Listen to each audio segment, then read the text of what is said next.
श्रीमद् भगवत गीता के 5वें अध्याय का महात्म्य। श्री भगवान कहते हैं, देवी, अब सब लोगों द्वारा सम्मानित 5वें अध्याय का महात्म्य संक्षेप से बतलाता हूँ, सावधान होकर सुनो। मद्र देश में पुरुकुत्सपुर नामक एक नगर है।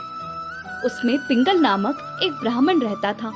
वह वेद पाठी ब्राह्मणों के विख्यात वंश में, जो सर्वथा निष्कलंक था, उत्पन्न हुआ था। किंतु अपने कुल के लिए उचित वेद शास्त्रों के स्वाध्याय को छोड़कर ढोल आदि बजाते हुए उसने नाच गान में मन लगाया। गीत, नृत्य और बाजा बजाने की कला में परिश्रम करके पिंगल ने बड़ी प्रसिद्धि प्राप्त कर ली और उसी से उसका राजभवन में भी प्रवेश हो गया। अब वह राजा के साथ रहने लगा और पराई स्त्रियों को बुला बुलाकर उनका उपभोग करने लगा। स्त्रियों के सिवा और कहीं उसका मन नहीं लगता था। धीरे धीरे अभिमान बढ़ जाने से उच्च श्रृंखल होकर वह एकांत में राजा से दूसरों के दोष बतलाने लगा। पिंगल की एक स्त्री थी जिसका नाम था अरुणा। वह नीच कुल में उत्पन्न हुई थी और कामी पुरुषों के साथ विहार करने की इच्छा से सदा उन्हीं की खोज में घूमा करती थी। उसने पति को अपने मार्ग का कंटक समझकर एक दिन आधी रात में घर के भीतर ही उसका सिर काटकर मार डाला और उसकी लाश को जमीन में गाड़ दिया। इस प्रकार प्राणों से वियुक्त होने पर वह यमलोक में पहुंचा और भीषण नरकों का उपभोग करके निर्जन वन में गिद्ध हुआ।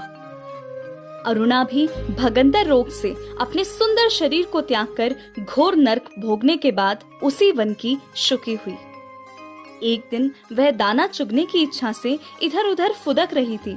इतने में ही उस गिद्ध ने पूर्व जन्म के वैर का स्मरण करके उसे अपने तीखे नखों से फाड़ डाला। शुकी घायल होकर पानी से भरी हुई मनुष्य की खोपड़ी में गिरी। गिद्ध पुनः उसकी ओर झपटा।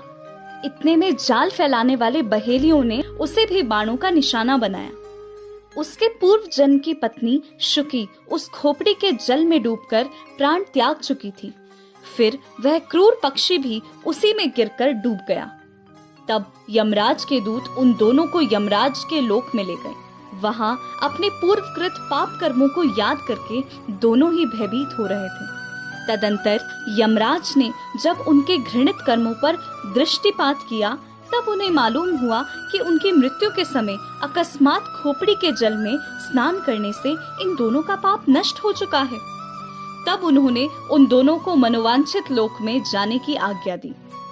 यह सुनकर अपने पाप को याद करते हुए वे दोनों बड़े विस्मय में पड़े और पास जाकर धर्मराज के चरणों में प्रणाम करके पूछने लगे, भगवान, हम दोनों ने पूर्व जन्म में अत्यंत घृणित पाप का संचय किया है, फिर हमें मनोवांछित लोकों में भेजने का क्या कारण है, बताइए।